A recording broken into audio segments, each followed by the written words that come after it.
So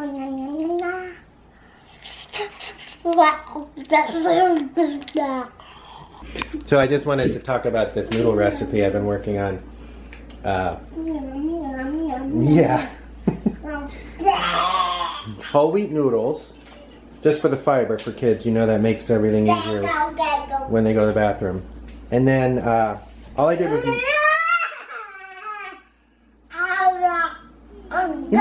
inside voice. Can you have some noodles?